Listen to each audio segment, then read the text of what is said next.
வணக்கம். இது வன்லங்காவின் இன்றைய முக்கிய செய்திகள். முதலில் தலைப்புச் செய்திகள். அண்ணே பிளீஸ் என கெஞ்ச வேண்டாம், அனுரவுக்கு சஜித் அறிவுரை. இன்றைய வானிலை முன் அறிவிப்பு. கண்டியில் 35 மாணவர்களும் 10 ஆசிரியர்களும் மரணம். இந்திய உயர்ஸ்தானிகரை சந்தித்து நன்றி தெரிவித்தல் அமல். நாவலப்பட்டி மாவத்துறை ரிவர் சைட் பகுதியில் பாரிய நிலவெடிப்பு, அச்சத்தில் மக்கள்.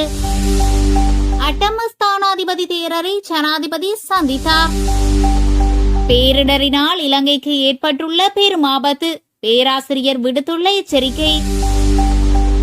அதிக விலைக்கு குடிநீர் போத்தல்களை விற்பனை செய்தோருக்கு 10 லட்சம் ரூபாய் அபராதம். வெகிவளை மிருக காட்சி சாலையில் திருட்டு. மனித நுகர்வுக்கு பொருத்தமற்ற 12,000 கிலோகிராம் இறைச்சி சீல் வைக்கப்பட்டது. கொழும்பு புத்தளம் ரயில் பாதை சீரமைக்கப்பட்டு வருகிறது. பூசா சிறைச்சாலையில் குழப்ப நிலை, மிகுந்தலையில் கொலை. இனி விரிவான செய்திகள். அண்ணே பிளீஸ் என கெஞ்ச வேண்டாம், அனுரவுக்கு சஜித் அறிவுரை. நிவாரணம் மற்றும் மீள்கட்டுமான பணிகளை அண்ணே பிளீஸ் என கெஞ்சிக் கொண்டிருக்காமல் அரசாங்கம் விரைவுபடுத்த வேண்டும் என எதிர்க்கட்சித் தலைவர் சஜித் பிரேமதாச தெரிவித்தார். அண்மையில் நாடாளுமன்றத்தில் உரையாற்றிய போது ஜனாதிபதி அனுரகுமார திசநாயக்க சஜித் பிரேமதாச பதிலளிக்க எழுந்த தருணத்தில் அண்ணே பிளீஸ் என்று கூறியது தொடர்பாக அவர் இவ்வாறு விமர்சித்தார். இந்த சம்பவம் கடந்த வாரம் நாடாளுமன்றத்தில் இடம்பெற்றதாகவும் அவர் நினைவூட்டினார்.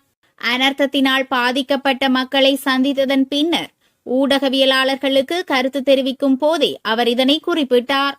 அத்துடன் சர்வதேச நாணய நிதியத்தின் ஒப்பந்தம் மறுபரிசீலனை செய்யப்பட வேண்டும் என்பதையும் அவர் மீண்டும் வலியுறுத்தினார்.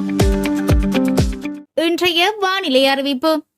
வடகிழக்கு பருவ பயிற்சிக்குரிய காலநிலை நாடு முழுவதிலும் படிப்படியாக ஆரம்பிக்கிறது. வடக்கு, கிழக்கு மற்றும் வடமத்திய மாகாணங்களில் இன்று இரவு முதல் மழையுடனான வானிலை அதிகரித்து காணப்படும் என வளிமண்டலவியல் திணைக்களம் தெரிவித்துள்ளது. வடக்கு, கிழக்கு, வடமத்திய மற்றும் ஊவா மாகாணங்களில் அடிக்கடி மழை பெய்யக்கூடும்.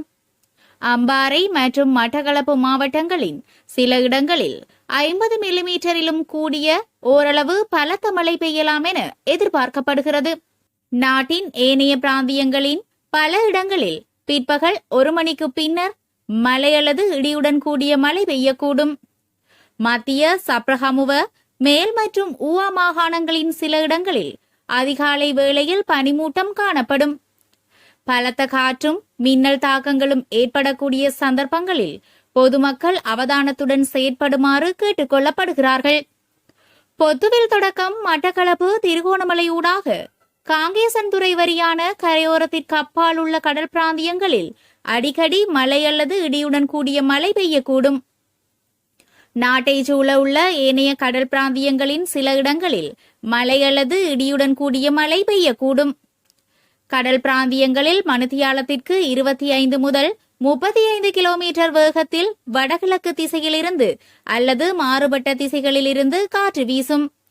கொழும்பு தொடக்கம் புத்தளம், காங்கேசன்துறை, திருகோணமலை ஊடாக பொத்துவில் வரையான கடல் பிராந்தியங்களில் மணித்தியாலத்திற்கு 50 கிலோமீட்டரிலும் கூடிய வேகத்தில் அடிக்கடி காற்று அதிகரித்து வீசக்கூடும். இவ்வாறான சந்தர்ப்பங்களில் இக்கடல் பிராந்தியங்கள் ஓரளவு கொந்தளிப்பாக காணப்படும். நாட்டை சூழவுள்ள ஏனைய கடல் பிராந்தியங்கள் இடைக்கிடையே ஓரளவு கொந்தளிப்பான நிலையில் காணப்படும். கண்டியில் 35 மாணவர்களும் 10 ஆசிரியர்களும் மரணம். பாடசாலை மாணவர்களுக்கு முக்கிய அறிவிப்பு. வெள்ளம் மற்றும் மண்சரிவு காரணமாக கண்டி மாவட்டத்தில் 35 பாடசாலை மாணவர்களும் 10 ஆசிரியர்களும் உயிரிழந்துள்ளதாக மத்திய மாகாண கல்வி பணிப்பாளர் நிகால் அலககோன் தெரிவித்துள்ளார். மாத்தளை மாவட்டத்தில் பாடசாலை மாணவர் உயிரிழந்துள்ளதாகவும் நுவரெலியா மாவட்டத்தில் தற்போது தகவல்கள் சேகரிக்கப்பட்டு வருவதாகவும் அவர் கூறியுள்ளார். காணாமல் போன மாணவர்கள் மற்றும் ஆசிரியர்கள் குறித்த தகவல்கள் இன்னும் உறுதிப்படுத்தப்படவில்லை என அவர் குறிப்பிட்டுள்ளார். கண்டி மாவட்டத்தில் 97,850 மாணவர்கள் பேரிடரால் பாதிக்கப்பட்டு வருவதாகவும் அவர் சுட்டிக்காட்டியுள்ளார். மாத்தளை மாவட்டத்தில் 8500 மாணவர்கள் பாதிக்கப்பட்டுள்ளதாகவும் நுவரெலியா மாவட்டத்திற்கான புள்ளி விவரங்கள் தற்போது கணக்கிடப்பட்டு வருவதாகவும் அவர் குறிப்பிட்டார். கண்டி மாவட்டத்தில் 130 பாடசாலைகள் பாதிக்கப்பட்டுள்ளதாக மத்திய மாகாண கல்வி பணிப்பாளர் குறிப்பிட்டார். தற்போது அதிக எண்ணிக்கையிலான பாடசாலை மாணவர்கள் இடம்பெயர்வு முகாம்களில் உள்ளனர்.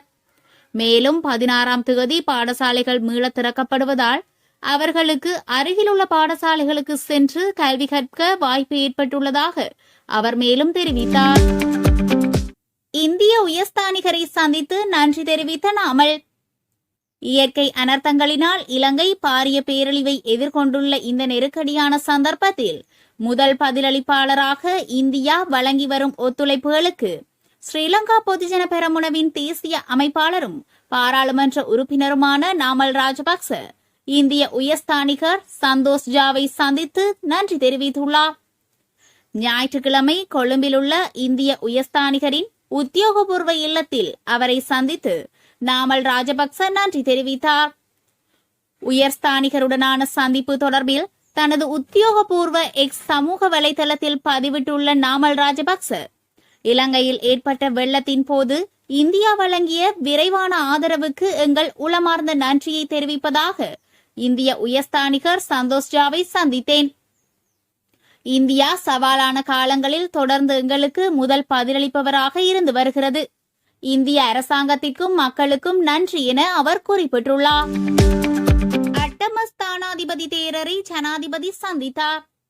ஜனாதிபதி அனுரகுமார திசநாயக்க ஞாயிற்றுக்கிழமை காலை அட்டமஸ்தானாதிபதி கண்டி பிரதமர் சங்கநாயக்க தேரர் அதிவணக்கத்திற்குரிய பல்லேகம ஹேமரத்ன நாயக்க தேரரை சந்தித்து ஒரு சிறிய கலந்துரையாடலை மேற்கொண்டார். பாதிக்கப்பட்ட மக்களுக்கு நிவாரணம் வழங்குவதற்கும் மக்களின் வாழ்க்கையை இயல்பு நிலைக்கு கொண்டு வருவதற்கும் அரசாங்கம் எடுத்துள்ள முயற்சிகள் குறித்து ஜனாதிபதி சங்கநாயக்க தேரருக்கு தெளிவுபடுத்தினார். நாவலப்பிட்டி மாவத்துர ரிவர்சைட் பகுதியில் நிலத்தில் பெரிய வெடிப்பு, மக்கள் மத்தியில் அச்சம் அதிகரிப்பு. நாவலப்பிட்டி மாவத்துர ரிவர்சைட் பகுதியில் நிலத்தடியில் பெரும் வெடிப்பு ஏற்பட்டுள்ளதால் அப்பகுதி மக்கள் மத்தியில் பெரும் அச்சம் நிலவுகிறது. அப்பகுதி கிராம சேவகர் மக்கள் குறிப்பாக இரவு நேரங்களில் பாதுகாப்பான இடங்களில் தங்குமாறு எச்சரிக்கை விடுத்துள்ளார். இந்த பிரதேசத்தில் சுமார் 100 குடும்பங்கள் வசித்து வருகின்றன. நிலத்தில் ஏற்பட்ட வெடிப்பு காரணமாக மக்கள் பயமடைந்த நிலையில் நிலைமைக்கு மேலும் அதிகாரப்பூர்வ விளக்கம் தேவைப்படுகிறதெனும் கோரிக்கை எழுந்துள்ளது. பேரிடரால் இலங்கைக்கு ஏற்பட்டுள்ள பெரும் ஆபத்து, பேராசிரியர் விடுத்துள்ள எச்சரிக்கை. நாட்டில் ஏற்பட்ட பேரிடர் காரணமாக கிடைக்கும் வெளிநாட்டு உதவி மற்றும் நன்கொடைகளை முறையாக நிர்வகிக்க அரசாங்கம் நடவடிக்கை எடுத்தால் மிக குறுகிய காலத்தில் நாட்டை மீண்டும் கட்டியெழுப்ப முடியும் என்று பேராதனை பல்கலைக்கழகத்தின் பொருளாதாரம் மற்றும் புள்ளியியல் துறை பேராசிரியர் வசந்த அத்துக்கோரல தெரிவித்துள்ளார். நாட்டின் மக்கள் தொகையில் சுமார் 10% விவசாயம் மற்றும் தொழில்துறை துறைகளும் கடுமையாக பாதிக்கப்பட்டுள்ளதாக பேராசிரியர் குறிப்பிட்டுள்ளார். இந்த நேரத்தில் நாட்டிற்கு கிடைக்கும் வெளிநாட்டு உதவிகளை முறையாக நிர்வகித்து புதிய பார்வையின் கீழ் புத்திசாலித்தனமாக செயற்பட வேண்டும் என அவர் சுட்டிக்காட்டியுள்ளார். மேலும் பேரிடர் சூழ்நிலை நாட்டின் பொருளாதாரத்தில் கடுமையான தாக்கத்தை ஏற்படுத்த வாய்ப்புள்ளது. பேரிடர் சூழ்நிலையை நாட்டை இயல்பு நிலைக்கு கொண்டு வருவதற்கான ஒரு ஆசீர்வாதமாக எடுத்துக்கொள்ள வேண்டும் என அவர் கூறியுள்ளார். இந்த ஆண்டு 5% பொருளாதார வளர்ச்சி எதிர்பார்க்கப்பட்டது. முதல் காலாண்டில் பொருளாதார வளர்ச்சி விகிதம் 4.8%, இரண்டாவது காலாண்டில் 4.9% இருந்தது. எனினும் பேரிடரினால் பொருளாதாரம் கடுமையான பின்னடைவை சந்திக்க வாய்ப்புள்ளது. ஒட்டுமொத்த பின்னடைவிலிருந்து மீள சிறிது நேரம் எடுக்கும். தற்போது பல்வேறு நன்கொடைகள் உட்பட அதிகளவான வெளிநாட்டு உதவியை பெற்று வருகிறது. இந்த உதவி அதிகாரப்பூர்வமாக ராஜதந்திர மட்டத்திலும் பல்வேறு அமைப்புகள் மூலம் தனிப்பட்ட முறையிலும் பெறப்படுகிறது. பெறப்படும் வெளிநாட்டு உதவிகளை முறையாக நிர்வகிக்க வேண்டும். மேலும் நாடு அதன் தற்போதைய நிலையை மீட்டெடுக்க நல்ல தொலைநோக்கு பார்வையுடன் செயற்பட வேண்டும். அரசாங்கம் தற்போது $3 பில்லியன் வெளிநாட்டு கடனை அடைத்து வருகிறது. எதிர்காலத்தில் கூடுதலாக $2 பில்லியன் சேர்க்கப்படும் என அவர் மேலும் தெரிவித்தார். அதிக விலைக்கு குடிநீர் போத்தல் விற்பனை, 10 லட்சம் ரூபாய் அபராதம். அதிக விலைக்கு குடிநீர் போத்தல்களை விற்பனை செய்த விடுமுறை விடுதி மற்றும் தனியார் நிறுவனத்திற்கு 10 லட்சம் ரூபாய் அபராதம் விதிக்க நீதிமன்றம் உத்தரவிட்டுள்ளது. நுகர்வோர் விவகார அதிகார சபைக்கு கிடைத்த தகவல்களின் அடிப்படையில் சோதனைகளை நடத்திய பின்னர் இது தொடர்பாக வழக்கு தாக்கல் செய்ய நடவடிக்கை எடுக்கப்பட்டுள்ளது. பெலிஹில் ஓயா மற்றும் பண்டாரவளை பகுதிகளில் உள்ள ஒரு விடுமுறை விடுதி மற்றும் ஒரு தனியார் நிறுவனத்திற்கு எதிராக வழக்குகள் தாக்கல் செய்யப்பட்டுள்ளன. $100 விலையில் விற்கப்பட வேண்டிய 1 லிட்டர் குடிநீர் பாட்டிலை $400 விற்ற குற்றச்சாட்டில் பலாங்கொடை நீதவான் நீதிமன்றத்தில் சம்பந்தப்பட்ட நிறுவனங்களுக்கு எதிராக வழக்கு தாக்கல் செய்ய அதிகார சபை நடவடிக்கை எடுத்துள்ளது. பலாங்கொடை நீதவான் நீதிமன்றம் சம்பந்தப்பட்ட விடுமுறை விடுதிக்கு 10 லட்சம் ரூபாய் அபராதம் விதிக்க உத்தரவிட்டுள்ளது. அத்தோடு பண்டாரவளை எல்ல பகுதியில் உள்ள தனியார் நிறுவனம் ஒன்றில் $70 விலையில் விற்கப்பட வேண்டிய 500 மில்லி லிட்டர் குடிநீர் பாட்டிலை $230 விற்பனை செய்தமைக்காக நுகர்வோர் விவகார அதிகார சபை வழக்கு தாக்கல் செய்துள்ளது. மேலும் பண்டாரவளை நீதவான் நீதிமன்றம் சம்பந்தப்பட்ட நிறுவனத்திற்கு 10 லட்சம் ரூபாய் அபராதம் விதிக்கவும் உத்தரவிட்டுள்ளது. மனித நுகர்வுக்கு பொருத்தமற்ற 12,000 கிலோ இறைச்சி சீல் வைக்கப்பட்டது. அனுராதபுரம் மாவட்டத்தில் உள்ள ஒரு கால்நடை பண்ணையில் மனித நுகர்வுக்கு பொருத்தமற்ற 12,000 கிலோ இறைச்சியை பொது சுகாதார ஆய்வாளர்கள் ஞாயிற்றுக்கிழமை சீல் வைத்தனர். சுகாதாரம் மற்றும் வெகுஜன ஊடக அமைச்சின் பேரிடர் மேலாண்மை மையத்தின் ஹாட்லைனில் பெறப்பட்ட புகாரை தொடர்ந்து இடம்பெற்ற விசாரணையின் போது இந்த இறைச்சி இருப்பு கண்டுபிடிக்கப்பட்டது. அதன்படி சம்பந்தப்பட்ட கால்நடை பண்ணை பொது சுகாதார ஆய்வாளர்களால் ஆய்வு செய்யப்பட்டு இறைச்சி இருப்பு சீல் வைக்கப்பட்டதாக பொது சுகாதார ஆய்வாளர்கள் சங்கத்தின் தலைவர் தெரிவித்தார். அதன்படி இறைச்சியின் மாதிரிகள் 8ஆம் தேதி திங்கட்கிழமை அரசு சுவை ஆய்வாளருக்கு அனுப்ப திட்டமிடப்பட்டுள்ளது. தடயவியல் அறிக்கையின் அடிப்படையில் மேலும் சட்ட நடவடிக்கை எடுக்கப்படும். உயர்தர பரீட்சைகள் தொடர்பில் வெளியான தகவல். காப்போத உயர்தர பரீட்சையில் நடத்தப்படாத வினாத்தாள்களை 2026ஆம் ஆண்டு ஜனவரி மாதத்தில் நடத்துவதற்கு தற்போது முயற்சிக்கப்பட்டு வருகிறது என கல்வி அமைச்சு தெரிவித்துள்ளது. குறித்த விடயத்தை கல்வி அமைச்சின் செயலாளர் நாலக்க கலுவெவ குறிப்பிட்டுள்ளார். அவர் மேலும் தெரிவிக்கையில், சீரற்ற வானிலை காரணமாக நாட்டின் 9 மாகாணங்களிலும் சுமார் 1000 பாடசாலைகள் ஏதோ ஒரு வகையில் பாதிப்புக்குள்ளாகியுள்ளது. அதற்கமைய பாடசாலை செல்லும் சுமார் 1 லட்சம் மாணவர்கள் இந்த அனர்த்தத்தினால் ஏதோ ஒரு வகையில் பாதிக்கப்பட்டுள்ளதாக அவர் சுட்டிக்காட்டியுள்ளார். எவ்வாறாயினும் அனர்த்தத்தினால் கடுமையாக பாதிக்கப்படாத பிரதேசங்களில் உள்ள பாடசாலைகளை இம்மாதம் 16ஆம் தேதி திறப்பதற்கு தீர்மானிக்கப்பட்டுள்ளதாக கல்வி அமைச்சின் செயலாளர் தெரிவித்துள்ளார். எந்த பிரதேசத்தில் எந்த பாடசாலைகள் திறக்கப்படும் என்பது குறித்த உத்தியோகபூர்வ அறிவிப்பை செவ்வாய்க்கிழமை அல்லது இன்று வெளியிட எதிர்பார்த்துள்ளோம். இப்பாடசாலைகளை திறப்பதுடன் காப்போத உயர்தர பரீட்சையில் நடாத்தப்படாத வினாத்தாள்களை 2026 ஜனவரி மாதத்தில் நடத்துவதற்கு தற்போது முயற்சிக்கப்பட்டு வருகிறது எனவும் செயலாளர் நாளக்க கழுவெவ தெரிவித்துள்ளார். கொழும்பு புத்தளம் ரயில் பாதை சீரமைக்கப்பட்டு வருகிறது. கொழும்பு புத்தளம் ரயில் மார்க்கத்தில் குடாஓயா மற்றும் நாத்தாண்டியா இடையேயான ரயில் பாதை சீரற்ற வானிலையால் சேதமடைந்ததை தொடர்ந்து மீண்டும் சீரமைக்கப்பட்டு வருகிறது.